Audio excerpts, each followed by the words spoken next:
हाँ जी, नमस्कार, good morning. कैसे हैं आप लोग? सोनम, सीमा, नितिन, सुरेंद्र, गोपाल, अर्चना, अभय, वंशिता, दुर्गा, मोनिका, अंजनी, कविता, राहुल, मेघराज, राजकिशोर, शिवानी, पीके, चंदन, दीपक, अवधेश, मंथन, गुड मॉर्निंग। एकदम मस्त। चलिए, तो शुरू करते हैं हम अपना क्लास 2 रेशो एंड प्रोपोर्शन का। कल आपको बेसिक बताया था, यह सवाल आपको होमवर्क में भी दिया था। सो बताओ जल्दी से क्या आंसर लेकर आए। जय हिंद।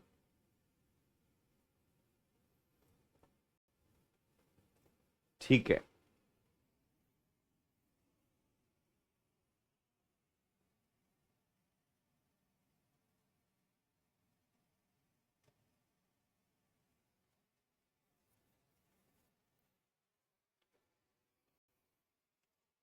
हाँ। अच्छा,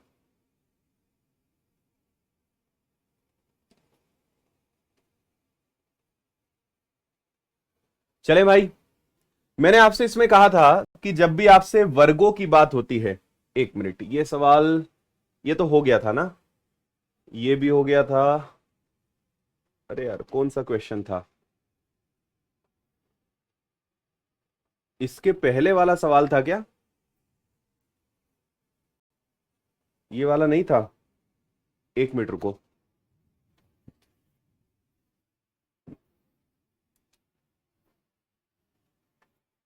एक मिनट रुको, मैं इसको चेंज कर रहा हूं। Just wait.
चलिए अभी आपके सामने सही वाली फाइल आ जाएगी।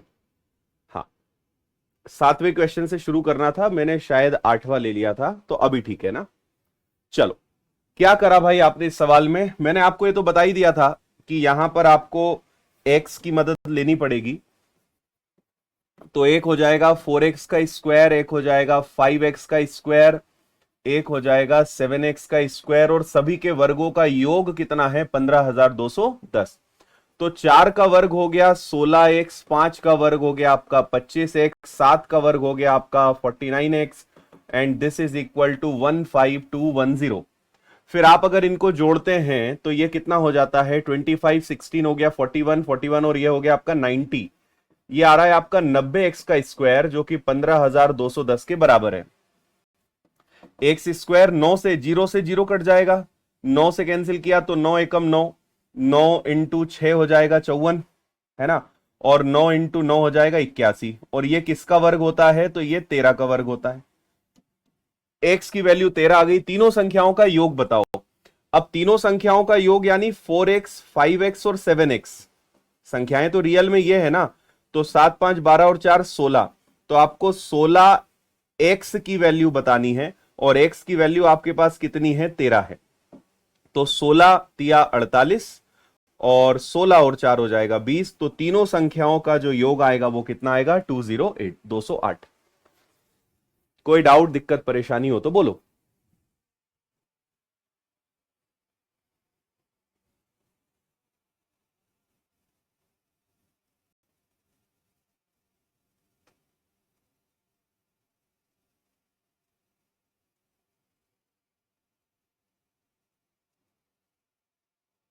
ठीक है,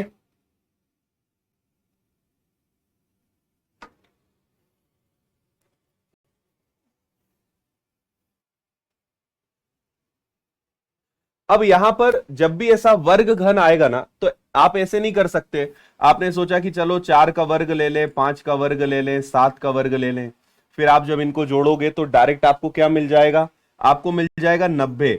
अब 90 बराबर आपका 15,210 आ जाएगा, और ऐसे केस में एक की वैल्यू 169 आ जाएगी, जो कि गलत है ना। अनुपात क्या है, मैं आपको एक और छोटी सी चीज बताता हूं कि एक्स क्यों लगाते हैं। अगर एक्स नहीं लगाओगे तो 90 बराबर इतना, एक बराबर इतना, पर आपके मन में सवाल आना चाहिए कि सर एक्स क्यों लगाते हैं। मैं आपको उसका भी कारण बताता हूं कि एक्स के पीछे कारण क्या है, वो भी समझते हैं। भाई ऐसा समझो कि एक पिताजी हैं, उसके 3 बेटे हैं, एक है ए, एक है बी, एक है सी। ए को उन्होंने 2,000 रुपए दिए, बी को उन्होंने 2,500 रुपए दिए, और सी को उन्होंने 3,000 रुपए दिए। ये रियल वैल्यू है, 2,000 रुपए, 25 रुपए और 3,000 रुपए, ये रियल वैल्यू है, इतने रुपए दिए। अब मैं चाहता हूं कि इसको अनुपात में कन्वर्ट कर दिया जाए कि भाई अनुपात बराबर कितना। तो देखो, ये सभी संख्याएं अगर हम काटने जाते हैं तो मुझे लगता है कि 250 से ये कट जाएगा, या 500 से ही कट जाएगा, 500 से काट देते हैं। इन सब में 500 का भाग जा सकता है, तो 500 का भाग कितनी बार जाएगा, 4 बार। 500 का भाग कितनी बार जाएगा, 5 बार। 500 का भाग कितनी बार जाएगा, 6 बार। 500 वो सबसे बड़ी संख्या है जिसमें इन सबसे भाग दिया जा सकता है। इतनी बात समझ में आई। अब अगर मैं कहूं कि भाई अनुपात उनके बीच का 4:5:6 है, दूसरी तरफ मैं कहूं कि अगर एक की वैल्यू 500 है, तो आप उनकी पुरानी वैल्यू निकाल सकते हो। भाई 2004 कब बना, जब आपने सब में 500 का भाग दिया, यानी इस 4 के साथ एक्चुअल में 500 था, इस 5 के साथ एक्चुअल में 500 था, इस 6 के साथ एक्चुअल में 500 था, है ना। और 500 वो सबसे बड़ी संख्या है जो आपने सब में से कॉमन लेकर काट दिया। 500 सब में कॉमन निकल गया, तो बच गया केवल 4, 5 और 6। यहां तो आपको पता है कि 500 है, पर 500 हर बार तो पता नहीं होगा। तो जब कोई भी अनुपात बनता है, सबसे बड़े कॉमन नंबर को हटाकर जो भी रियल वैल्यूज होती है उसमें जो कॉमन होता है हम उसको हटा देते हैं, उसके बाद जो बचता है वो अनुपात। यहां तो आपको 500 पता है, अगर 500 नहीं पता होता तो आप कहते सर 4x, 5x और 6x। ये एक्स वो सबसे बड़ा नंबर है कि अगर ये आपको पता चल जाए तो आप रियल वैल्यूज पता लगा सकते हो, और एक्स वो सबसे बड़ा नंबर है जो तीनों में से हट गया है, जो तीनों में था लेकिन आपने उसको कॉमन लेकर हटा दिया, तो क्या बच गया, वो ये बन गया। भाई एक के पास 10 रुपए हैं, एक के पास 20 रुपए, एक के पास 30 रुपए है, तो आप क्या कहेंगे, 1:2:3। तो कायदे से ये x है, ये आपका 2x है, ये आपका 3x है। आपको अगर मैं पूछूं कि बताओ ये लाने के लिए क्या करना पड़ेगा, तो आप कहेंगे सर x की वैल्यू 10 ले लीजिए, क्योंकि 10 वो सबसे बड़ा नंबर था जिसका भाग आपने सब में दिया। 10 का भाग दिया एक बार, 10 का भाग दिया दो बार, 10 का भाग दिया तीन बार, 10 का गुणा मैं कर दूंगा, मुझे रियल वैल्यूज पता चल जाएगी। So the x is highest common factor. इसी को शास्त्रों में HCF कहा गया है, ये HCF ही है, ठीक है। लघुत्तम समापवर्तक, महत्तम समापवर्तक चैप्टर हम पढ़ेंगे आगे, LCM HCF। तो ये जो x है ना, ये x ही HCF भी कहलाता है। इसको LCM HCF चैप्टर में आपको मैं सिखाऊंगा। This is called HCF, highest common factor, सबसे बड़ा नंबर जो सब में कॉमन हो, तो इसीलिए हमें x लेना पड़ता है। चलिए, काफी विस्तृत हमने समझा। अगले सवाल पर चलते हैं, सवाल नंबर 8। ध्यान से पढ़ें आप इस क्वेश्चन को, फास्ट।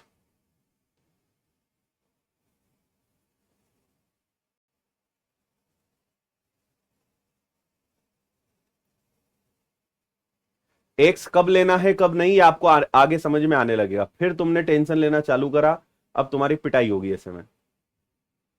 जरा सी कोई नई चीज बता दो, घबराने में तुम देर नहीं करते।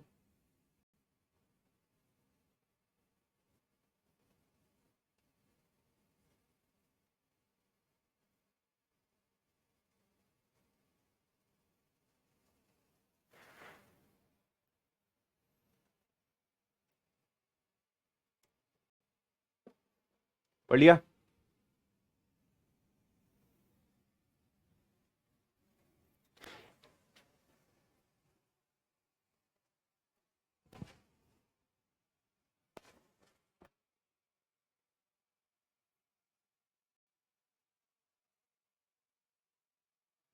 डब्बू कह रहे हैं आज सैटरडे को क्लास ले रहे हैं सर। डब्बू, तुमने अपने नाम का मतलब एकदम सही रखा है, खुद के लिए अप्लाई होता है। डब्बू, अगर तुम कल आते तो तुम्हें पता होता कि आज क्लास क्यों लग रही है। ठीक है डब्बू, रोज क्लास आया करो, नहीं तो जैसा नाम है वैसे ही हो जाओगे तुम।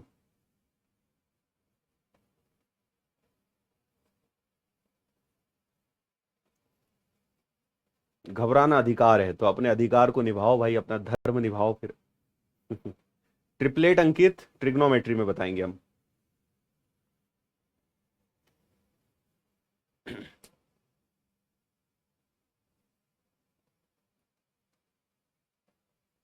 चलो, यहां पे आपसे कहा है तीन संख्याओं में दूसरी संख्या पहली संख्या की 1/3 है, तीसरी संख्या की 3/4। यदि तीनों संख्याओं का औसत 112 हो तो सबसे छोटी संख्या कौन सी है। ठीक है भाई, तीन संख्याओं में से दूसरी संख्या पहली संख्या की 1/3 है, तीसरी संख्या की 3/4 है, तीनों संख्याओं का औसत क्या है। मैं आपको अभी एक बहुत मस्त कॉन्सेप्ट बताने जा रहा हूं, ये आपको यहां तो काम आएगा और अगेन ये कई सारे चैप्टर्स में आपको काम आएगा। ओके,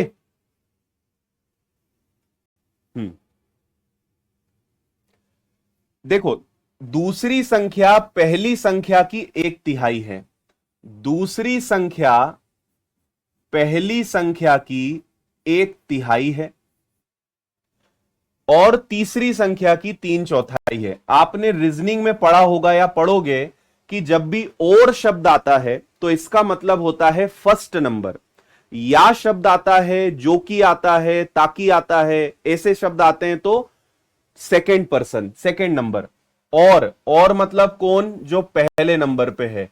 दूसरी संख्या ही पहली संख्या से और दूसरी संख्या ही तीसरी संख्या से, यानी दूसरी को पहले से दूसरी को तीसरे से कनेक्ट किया जा रहा है। बात क्लियर है? दूसरी संख्या पहली संख्या की 1/3 है, दूसरी संख्या पहली की 1/3 है, और मतलब कौन, वही दूसरी संख्या तीसरी संख्या की 3/4 है। तीसरी संख्या की 3/4 है कौन? दूसरी संख्या।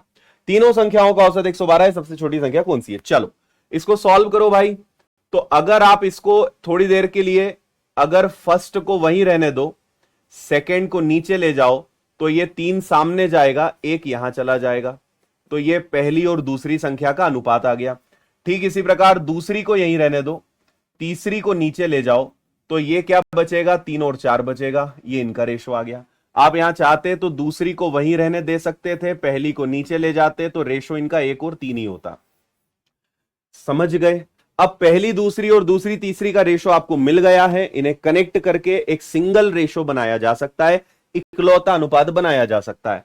अब मैं यहां पे बहुत मेहनत नहीं करूंगा, मैं देखूंगा यहां दूसरी संख्या 3 है, तो क्यों ना इसको भी 3 बना दिया जाए, तो 3 का गुणा 3 का भाग, तो बहुत ही कम मेहनत में मुझे first number, second number and third number का रेशो मिल जाएगा। तो देखो फर्स्ट नंबर क्या बनेगा? 9, सेकेंड नंबर 3 एकम 3 और 3 कहीं भी ले लो वो 3 ही कहलाएगा, और थर्ड नंबर कितना है? 4, ये रेशो बन गया। अदरवाइज आप क्या कर सकते हो? आप करोगे वही 3 1 और 3 4, यहां 1 है तो यहां 1, यहां 3 है तो यहां 3, तो ये 3 3 9, 3 एकम 3, 4 एकम 4, 9 3 4, ये भी आएगा। अब बेसिक्स को आपको कैच करना है, जो बताया है उसको समझना है। क्लियर भाई? अब आपसे बोला है तीनों संख्याओं का औसत 112 है। औसत का मतलब क्या होता है? आपने तीनों संख्याओं को जोड़कर 3 से भाग दिया होगा, जितनी संख्या होती है उतने से भाग देते हैं, तो 112 आया है। 112 योग नहीं है, 112 औसत है, एवरेज है। योग निकालना है, इस 3 का गुणा मारना पड़ेगा। ठीक है, तो तीनों संख्याओं का योग माना जाएगा 112 इंटू 3, जबकि तीनों संख्याएं कितनी है? 4 और 3 7 और 9 16, तो 16 बराबर इतना, तो 1 बराबर कितना? आप चाहें तो यहां पे 9x 3x 4x लगाओगे तो 16x आएगा, तो x की वैल्यू आ जाएगी। x के साथ आपको समझना है, अगर सिंपल जोड़ना घटाना है, गुणा है, भाग है, तो x की जरूरत नहीं है। वर्ग घन जब ऐसी संख्याएं आती हैं तब हमें 16 का यूज करना पड़ता है। क्लियर भाई? चलो, तो इन तीनों का योग है 16, जबकि इन सबका योग कितना है? 112 औसत है, तो 3 से गुणा करेंगे तो योग आएगा।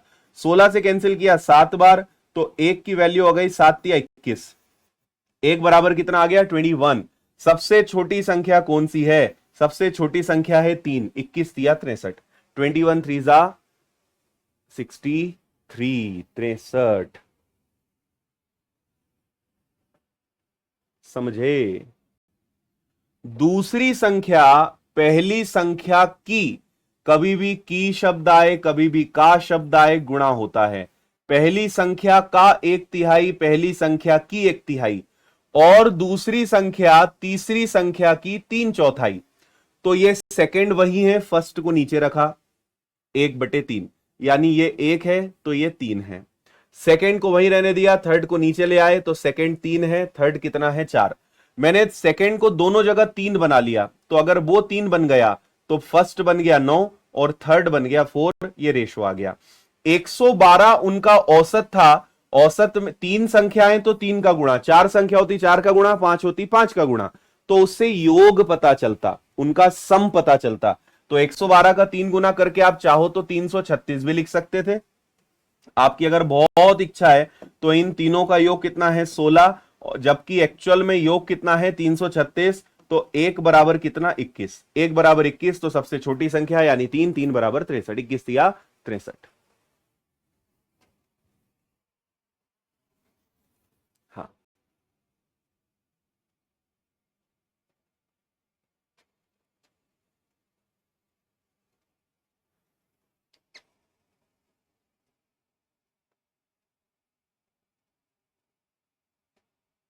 बोलिए।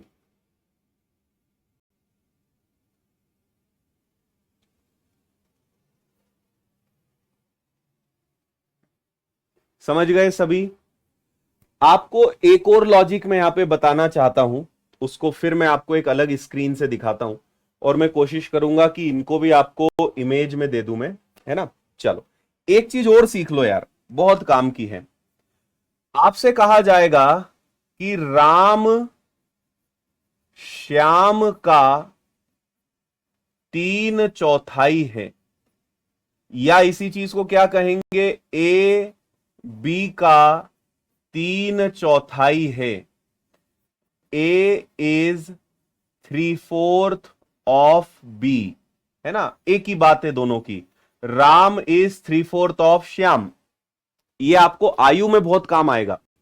अब मैं आपको एक बहुत सिंपल तरीका बता रहा हूं इनको समझने का। देखो, कभी भी ध्यान रखो, जैसे उन्होंने कहा कि ए इज 3/4 ऑफ बी, या ए जो है बी का 3/4 है, तो इसको करने का पहला तरीका यह है कि ए जो है वो बी का 3/4 है, तो ए को वहीं रहने दो, बी को नीचे ले आओ, इनका रेशो बनेगा 3/4। यानी मैं इसको क्या कह सकता हूं कि यहां पे ए को 3 माना जाएगा और बी को 4। अब मैं आपको इससे भी अच्छी टेक्निक बता रहा हूं। ए बी का 3/4 है, जो पहले नंबर पे है ऊपर, जो सेकंड नंबर पे वो नीचे। तो आपको अगर बिना मेहनत के रेशो निकालना है तो आप कहोगे सर ए 3 है और बी 4 है, बात खत्म। जो पहला वो ऊपर, जो बाद का वो नीचे।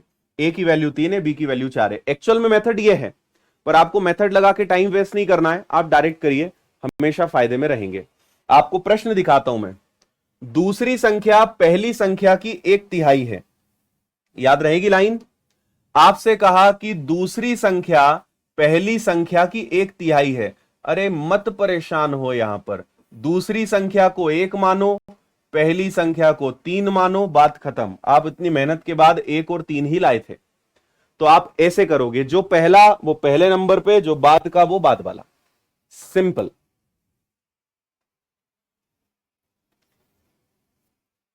समझे? चलो अगला क्वेश्चन देखेंगे।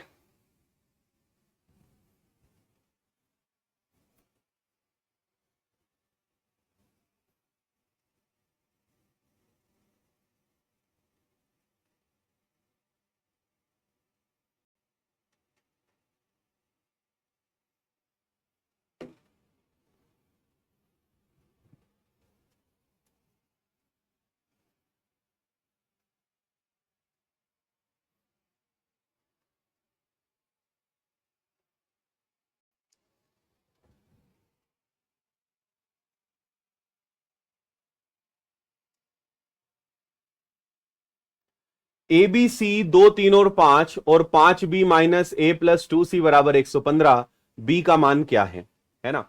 आप यहां पर कुछ नहीं करेंगे, जब भी ऐसी चीजें आती है, यानी ए की जगह 2 रखना है, बी की जगह 3 रखना है, सी की जगह 5 रखना है, बस इतना सा काम आपको करना है।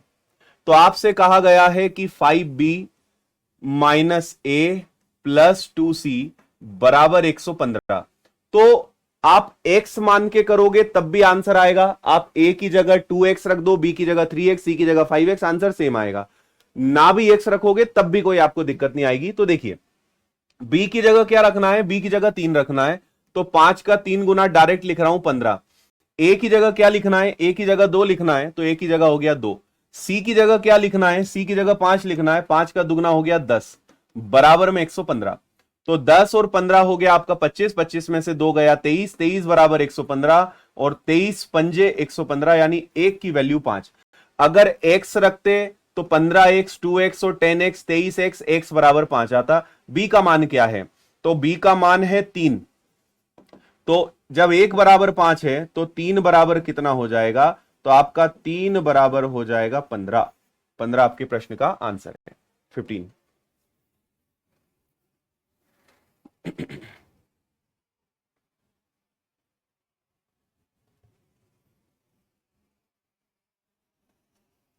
आया?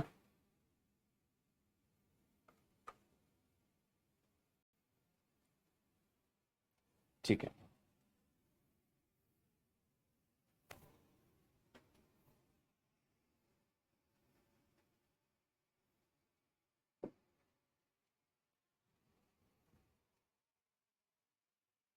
सवाल को एक आदत में आपको बताता हूं, अगर आप नए स्टूडेंट हैं या मुझसे आप पहले से पढ़ रहे हैं, तो यह आदत मैं हमेशा आपको बताता हूं। आप नए हैं तो हमेशा ध्यान रखिए, प्रश्न को बहुत अच्छे से पढ़ने की आदत बनाइए। कभी प्रश्न पढ़ने में लापरवाही मत करिए, प्रश्न पढ़ने में जल्दबाजी मत करिए, प्रश्न को हमेशा ध्यान से पढ़िए। क्योंकि प्रश्न ही है जो एग्जाम में आपकी स्पीड तय करेगा। कुछ लोग एक बार में इतना अच्छा पढ़ लेते हैं कि दूसरी बार पढ़ने की जरूरत नहीं पड़ती।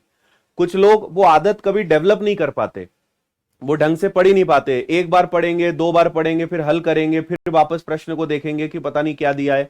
ये आदत आपको मरवा देगी परीक्षा में। इसीलिए प्रश्न को ढंग से पढ़ने की आदत बनाओ, अच्छे से पढ़ा करो एक बार में।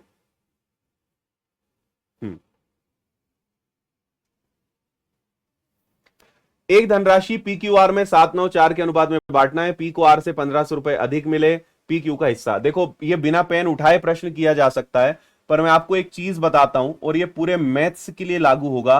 कभी भी अधिक या कम शब्द आता है, अधिक का मतलब होता है मोर, कम का मतलब होता है लेस, इसका हमेशा मतलब होता है अंतर। इंग्लिश में इसको कहेंगे डिफरेंस। ठीक है, अधिक या कम, ए बी से कम है, उसके पास पी के पास आर से इतने रुपए अधिक हैं, कम है। अधिक या कम का मतलब अंतर। जिन लोगों के बीच की बात हो रही है, आपको उनके बीच का अंतर लेना है। तो देखो, बिना ज्यादा पेन चलाए हम कैसे प्रश्न को हल कर सकते हैं। पी क्यू और आर का रेशो है 7, 9 और 4। इन्होंने कहा कि पी को आर से 1500 रुपए अधिक मिले। किन की बात चल रही है? पी और आर की। पी के पास आर से 1500 रुपए अधिक हैं, तो रुपए में कितना अधिक है? 1500, जबकि रेशो में कितना अधिक है? 3। ऐसे कितना अधिक है? 1500, जबकि अधिक कितना है? अनुपात में कितना अधिक है? 3। तो भाई ऐसे 3 ज्यादा है, वैसे 1500 ज्यादा है। 3 बराबर 1500, यानी 1 बराबर कितना आ जाएगा? 1 बराबर आ जाएगा 500। अब अगर 1 बराबर 500 है तो पी और क्यू के बीच का अंतर बताओ। पी और क्यू के बीच का अंतर कितना है? 2। जब 1 की वैल्यू 500 है तो 2 की वैल्यू क्या हो जाएगी? 1000। सिर्फ प्रश्न को पढ़कर आप आराम से इसको खत्म कर सकते थे। पी के पास आर से 3 ज्यादा है, एक्चुअल में 1500 ज्यादा है। और आपको इतना तो समझ में आ ही गया है कि इस चैप्टर में हम हमेशा 1 की वैल्यू पता लगाते हैं। 1 बराबर अगर 500 तो पी और क्यू का अंतर कितना है? पी और क्यू में 2 का अंतर है। 1 बराबर 500, 2 बराबर 1000, 1000।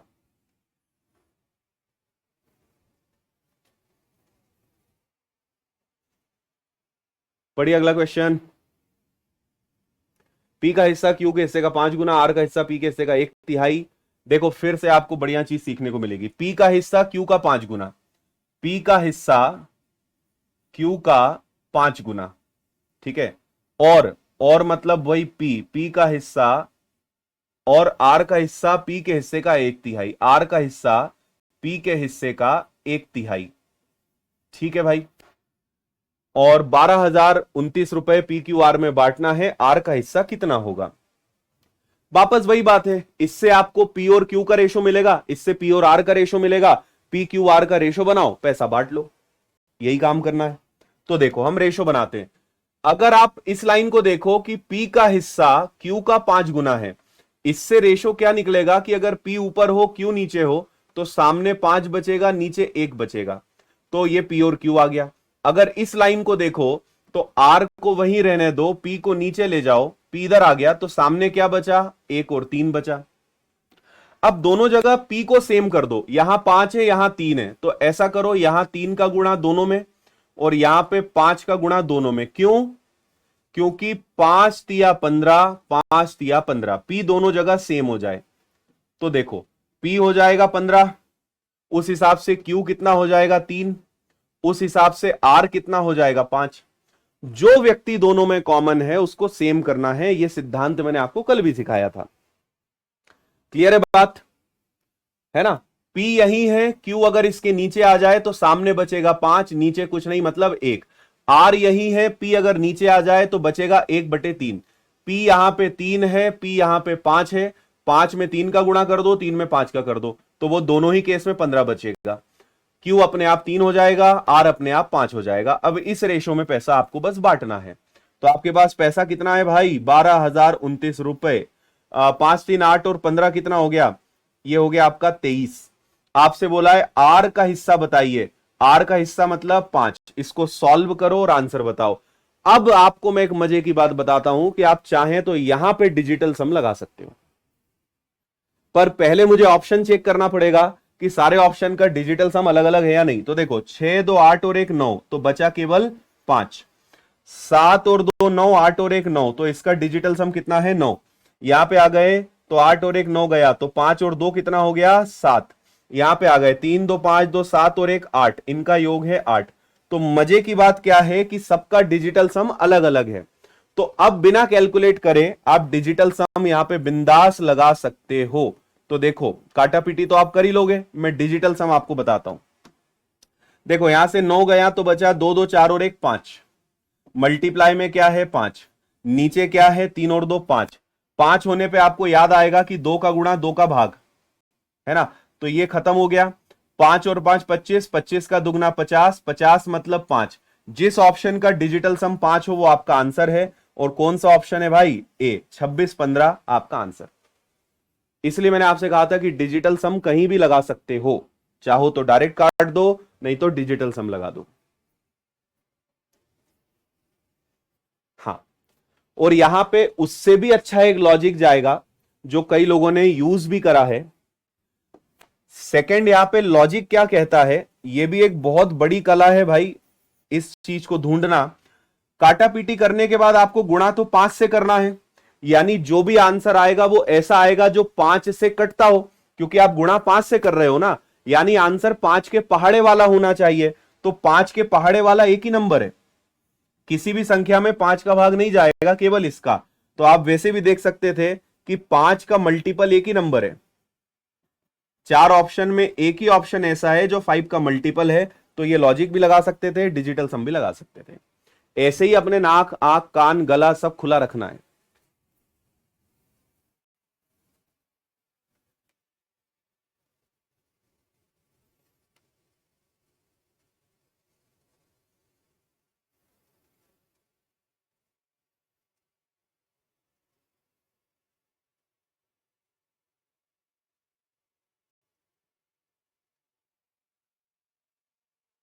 Very good.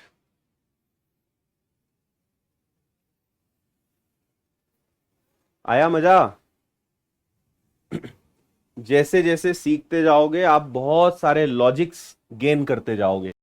पी क्यू और क्यू आर दिया हुआ है, तो आपसे पूछा है P plus Q, Q plus R, R plus P की वैल्यू बताइए। Very easy question guys. P Q और आर, तो पी और क्यू का रेशो क्या है 10 11। अच्छा मजे की बात क्या है कि क्यू 11 है, यहां भी 11 है, तो आपको कुछ करना ही नहीं है, डायरेक्ट आर की वैल्यू 12 आ जाएगी, क्योंकि क्यू दोनों तरफ 11 है, क्यू की वैल्यू दोनों तरफ सेम है। ठीक। हम्म। अब यहां पे आपको कुछ नहीं करना है। पहला इन्होंने कहा पी प्लस क्यू, तो पी और क्यू को जोड़ दो, 10 और 11 21। अगला क्यू और आर को जोड़ दो, तो 11 और 12 कितना हो गया 23। अगला है आर और पी को जोड़ दो, 12 और 10 कितना हो गया 22। ये आपका आंसर है 21 23 22, option A. Direct value putting करना है और कुछ नहीं है।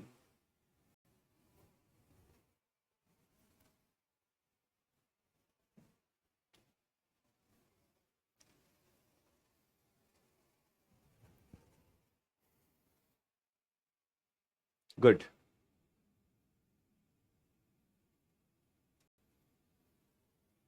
वैल्यू पुटिंग, इन्होंने कहा कि एक्स और वाई का रेशो क्या है 1:2 है, तो आपसे कहा है 2x प्लस 4y एक तरफ है और x प्लस 4y दूसरी तरफ है। और जैसा मैंने कहा सिर्फ वैल्यू रखना है, जहां एक से y एक रखो, जहां y 2 रखो।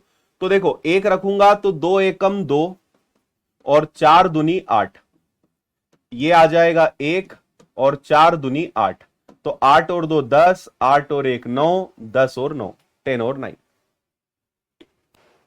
सिंपल।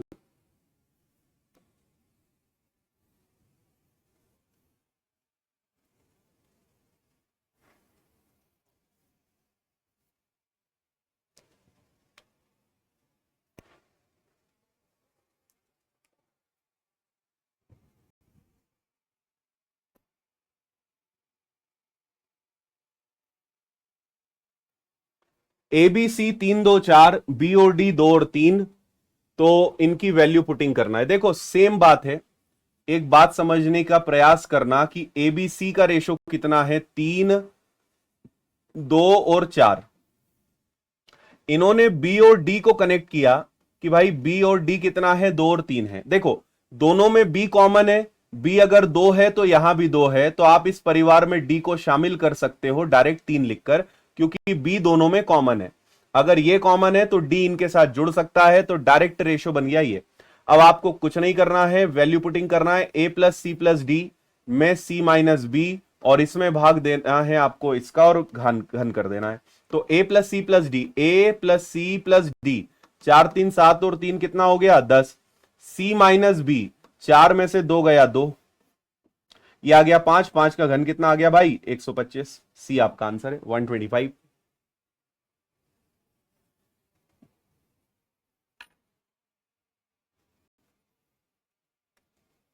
आया मजा?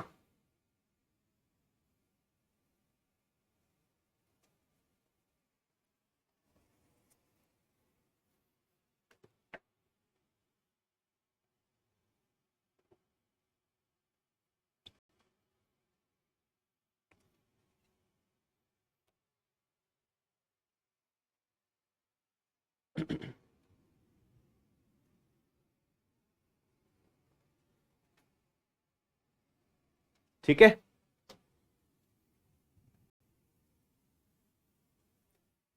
एक धनराशि एबीसी में बांटना है, ए अपने हिस्से को डी और ई में 9 और 7 में बांटता है, सी और डी के हिस्से का अनुपात बताओ। देखो हम इसमें बहुत अच्छा लॉजिक लगाएंगे, आप ध्यान से मेरी बातें सुनिएगा। और एक और बात फिर याद आ रही है, और मैं यह बात याद बार बार दिलाऊंगा, आप फुल स्क्रीन पे पढ़ने की आदत बनाओ। थोड़ा सा मुश्किल है क्योंकि कमेंट करने की कई लोग को आदत है, उनकी उंगलियां ना मतलब रुकती नहीं है। आपको मैं सजेशन दे रहा हूं कि आप फुल स्क्रीन की आदत बनाओ, आपका मन ही नहीं लगेगा आगे से कमेंट करने का, और इतना बढ़िया समझ में आएगा। और फुल स्क्रीन से एक सबसे बड़ा फायदा क्या है कि आपको ऐसा महसूस होगा कि मैं बस आपको ही पढ़ा रहा हूं और मेरा पूरा ध्यान आपके ऊपर है, आपका पूरा ध्यान मेरे ऊपर है। फुल स्क्रीन पे पढ़ने की आदत बनाओ, बहुत फायदे में रहोगे आप, और एक बार में समझ में आएगा। जो लोग लिखते रहते हैं ना, ये एक बार फिर से बता दो, मेरे तो दिमाग में ही नहीं घुस रहा है, मैं गारंटी लेता हूं कि ये फुल स्क्रीन पे पढ़ते ही नहीं, या फिर ये 17 काम इनके दिमाग में 17 चीजें चल रही होती हैं, ये मानसिक रूप से एक जगह पे होते नहीं है। भाई इतने आसान सवाल को अगर मुझे रिपीट करके बताना पड़ गया ना, तो इससे समझ में आता है कि आपकी मनोस्थिति क्या है, आपका फोकस कितना कमजोर है। तो इसलिए कई बार कई लोग लिखते रहते हैं फिर से बताओ, मैं बताता ही नहीं। क्यों? क्योंकि मुझे पता है कि तुम्हारा दिमाग जगह पे नहीं है, तुम फोकस नहीं कर रहे हो क्लास में, तो कोई दोबारा बताने से भी कुछ नहीं हो पाएगा। क्योंकि जो चीजें बताने लायक है वो मैं खुद बताता हूं, मुझे पता है कि यहां पे तुम फंसोगे, तुम्हें यहां पे दिक्कत आएगी। जो एकदम बच्चों जैसी है, चौथी पांचवी क्लास की चीज को अगर 4 बार बताना पड़े, इसका सिर्फ एक ही मतलब है कि तुम्हारा क्लास में फोकस नहीं है। इसलिए फुल स्क्रीन पे पढ़ने की आदत बनाओ, आप बहुत फायदे में रहोगे। और जब भी कोई क्लास अटेंड करो, सिर्फ मैथ्स की नहीं, कोई भी क्लास अटेंड करो, पूरा फोकस क्लास में, लेजर लाइट फोकस जिसको बोलते हैं। आप बचपन में कागज जलाते थे लेंस से, लेंस को कैसे आप कागज जलाने पे मजबूर कर देते थे कि एकदम फोकस कर देते थे, सारा सूर्य का प्रकाश एक जगह इकट्ठा हो जाता था। वो लेजर लाइट फोकस चाहिए क्लास अटेंड करते समय। आपको कभी ये लिखना ही नहीं पड़ेगा कि दोबारा बताओ, ये सवाल कुछ नहीं है यार। हम इस चैप्टर में 150 सवाल करेंगे, अब ये 15वां सवाल है। सोचो जब यहां पहुंचोगे तब क्या लेवल आ जाएगा। तो ये तो कुछ भी नहीं है, अभी तो हमने कुछ करा ही नहीं इस चैप्टर में, ये बच्चों वाले सवाल हैं और एक बार में समझ में आने वाली चीजें हैं ये। एबीसी का रेशो आपको दिया है 8, 4 और 3। ए अपने हिस्से को डी और ई में बांटना चाहता है 9 और 7 में, तो सी और डी के हिस्से का अनुपात ज्ञात करें। अब एक देखो बहुत मजे की बात है कि ए चाहता है कि मैं अपना पैसा डी और ई में बांट दूं, और किस रेशो में बांट दूं, 9 और 7 में। मुझे बताइए कि 9 और 7 को जोड़ने पे क्या आएगा, 9 और 7 को जोड़ने पे 16 आएगा। तो सी और डी का हिस्सा आपको बताना है, आपको बताना है कि सी के पास कितना और डी के पास कितना। अब अगर लॉजिक समझोगे तो आप बोलोगे अरे वाह, इसमें तो कुछ भी नहीं था, है ना। देखो ए के पास, सिर्फ ए पे फोकस करो, ए के पास कितने रुपए हैं, आप मान लो 8, और ये चाहता है कि मैं इस पैसे को इनके बीच में 16 हिस्सों में बांट दूं। डी को कितना देना है, ई को कितना देना है, छोड़ो, कितने हिस्सों में बांटना चाहता हूं मैं, 16 हिस्सों में बांटना चाहता हूं। पर है कितने उसके पास? 8। अगर मैं 8 रुपए को 16 में भाग दूंगा तो ये पॉइंट में आ जाएगा। तो मैं चाहता हूं कि पॉइंट की स्थिति ना बने। क्यों ना यहां पर ऐसी संख्या लेकर आ जाएं ताकि वो 16 से कट जाए। और अनुपात के साथ एक बहुत अच्छी बात क्या है कि आप किसी भी संख्या का गुणा कर सकते हो, बस जो करो सब में करना। तो मैं चाहता हूं कि जब मुझे 16 का भाग देना है, ए का हिस्सा मुझे डी और ई में बांटना है, यानी 16 का भाग देना है, तो ए की संख्या को कुछ ऐसा लेकर आए ताकि वो 16 से कट जाए। तो भाई मैं क्या करूंगा, इसको दुगना कर दूंगा। क्यों दुगना? ही क्यों? क्योंकि 8 दूनी 16 होता है ना। जब ये हो जाएगा 16, ये हो जाएगा 8, ये हो जाएगा 6, और अब इसको छोड़ दो। अब ए के पास कितने रुपए हैं? ए के पास 16 रुपए हैं। बांटना भी किस अनुपात में है? 16 में। यानी 1 बराबर कितना आ जाएगा? 1 आ जाएगा। अब देखो सी के पास कितना हो गया? सी के पास 6 हो गया। डी के पास कितना हो गया? 1 की वैल्यू 1, तो 9 बराबर 9। क्या ये और कट सकता है? तो ये 3 से कट जाएगा। 3 दूनी 6 और 3 तिया 9। तो सी और डी का रेशो क्या आएगा? 2:3। इतना सा लॉजिक था। बहुत अच्छे।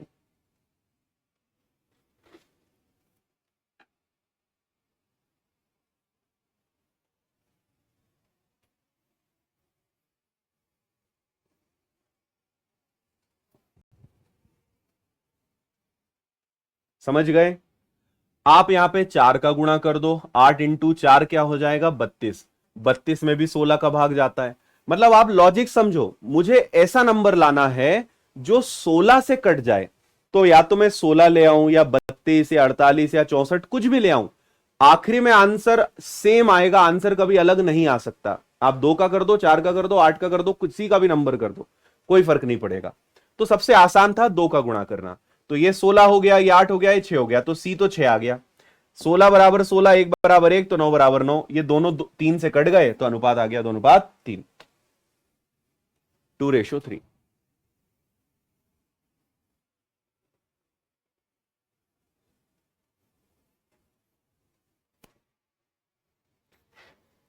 हम्म, ये भी बहुत बढ़िया सवाल है।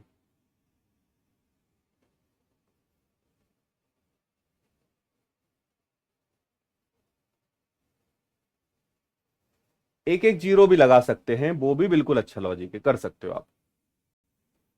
सब चीजें अपने हाथ में है, जैसा बदलना है बदल दो। 10 का गुणा कर रहे हो बेसिकली आप, सब में एक एक जीरो लगा दो, फिर हल कर लो, कोई दिक्कत नहीं है। एबीसी 3 बॉक्स है, 3, 5, 7 के अनुपात में कंचे हैं। कंचों की कुल संख्या 75 है। देखो कंचे समझते हो, बचपन में खूब खेले होंगे तुमने, मैंने भी खूब खेले। 3, 5 और 7, और टोटल कंचों की संख्या कितनी है? 75 है ना। निशाना मारते थे ना, ऐसा ऐसा करके निशाना लगाते थे। मेरी भी बहुत अच्छी प्रैक्टिस हो गई थी निशाने में। 7, 5, 12 और 3 कितना हो जाएगा? 15। 15 का भाग दिया, 1 बराबर 5। भाई इस अनुपात में कंचे हैं और टोटल कंचे कितने हैं? 75। तो पता लगा लेते हैं कितने कितने। 7, 5, 12 और 3 15, 5 75, 1 बराबर 5। तो इसमें एक्चुअल में 15 है। ए में एक्चुअल में कितने हैं? 15। 5 और 5 बी में कितने हैं? 25। 5 और 7 सी में कितने हैं? 35। क्लियर है इतनी बात? अब आगे देखो खेल क्या कर रहे हैं ये। कई लोग का आंसर भी आ गया है, बहुत बहुत अच्छे।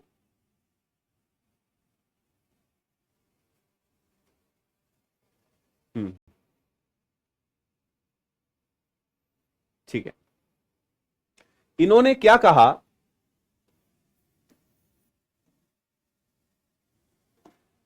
इन्होंने कहा कि 3 कंचे बी से ए में चले गए, 5 कंचे सी से बी में चले गए। तो नया अनुपात बताओ। 3 चले गए बी से ए में, यहां पे 3 कम हो गए तो कितने बचे? 22। और यहां 3 आ गए तो कितने हो गए? 18।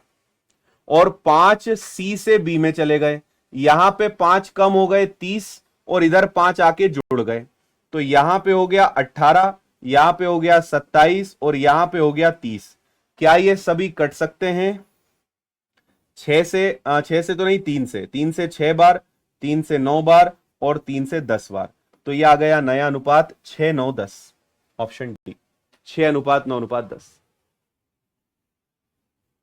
है ना। 3 यहां से गए तो बचे 22 और 3 यहां चले गए तो हो गए 18। 5 यहां से गए तो 30 और 5 यहां के जुड़ गए तो कितने हो गए आपके 27। तो 18, 27 और 30 ये कट गया आपका 3 से, तो 3 से 6 बार, 9 बार 10 बार, ये आपके प्रश्न का आंसर है 6, 9, 10।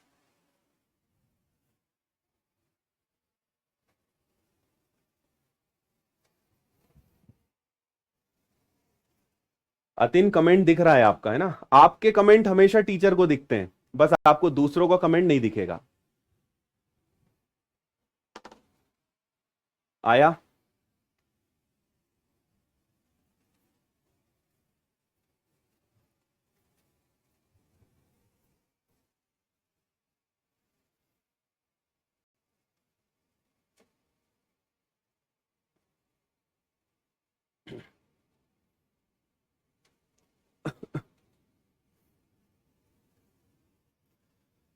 देखो, आपको एक चीज और मैं पहले भी बोल चुका हूं कि जैसे अगर कोई चीज लिखी है 3a+2b, इसको बटे में भी लिखा जा सकता है 3a/2b, ये ध्यान रखना। रेशो में कोई चीज है उसको बटे में आप बिंदास लिख सकते हो, ये चीज हमेशा ध्यान रखना। आगे क्या बोला है, आगे कहा है कि 6a-3 और 3b-2, है ना, ये इसके बराबर है। तो इन दोनों को मैंने बटे में लिखा और इन दोनों को मैंने बटे में लिख दिया, अपॉन में लिख दिया। अब क्रॉस मल्टीप्लाई कर दो, इसका गुणा इधर कर दो, इसका गुणा इधर कर दो।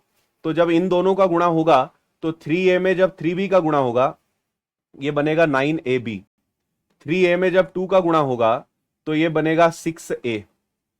2b का गुणा यहां होगा तो 6 का दुगना हो गया 12ab, और 2 का 3 गुना हो जाएगा तो ये हो जाएगा आपका 6b। ठीक है भाई। फिर 12 में से 9 जाएगा तो आपके पास बचेगा 3ab, और जब ये इधर आएगा, ये इधर आएगा तो ये हो जाएगा 6b-6a। दोनों में से 6 कॉमन निकल जाएगा तो b-a, और यहां पे आ गया 3ab। अच्छा, एक और चीज है यहां पर, a बराबर b-1। अगर ये दिया है तो कुछ काम का ही होगा, तभी तो दिया है। तो सोचो क्या हो सकता है इसका, a बराबर b-1। देखो यहां पे b-a है, सोचो अगर b वहीं रहे, a उधर चला जाए और ये इधर आ जाए, a उधर गया तो -a, -1 इधर आया तो +a, तो b-a की जगह क्या लिख सकते हैं, b-a की जगह 1 लिख सकते हैं। तो 6 × 1 बराबर में 3ab, है या ना, और 3ab बराबर क्या आ गया 6। पर आपसे यह पूछा नहीं है, इन्होंने बोला है कि बताओ 12ab का मान क्या है।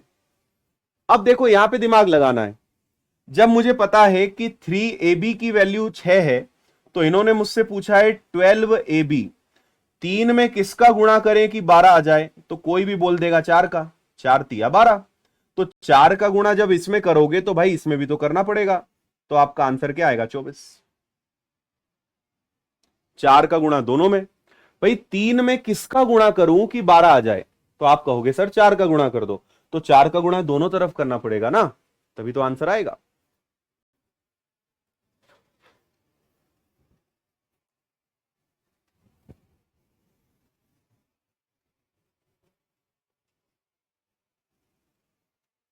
ठीक, ओके।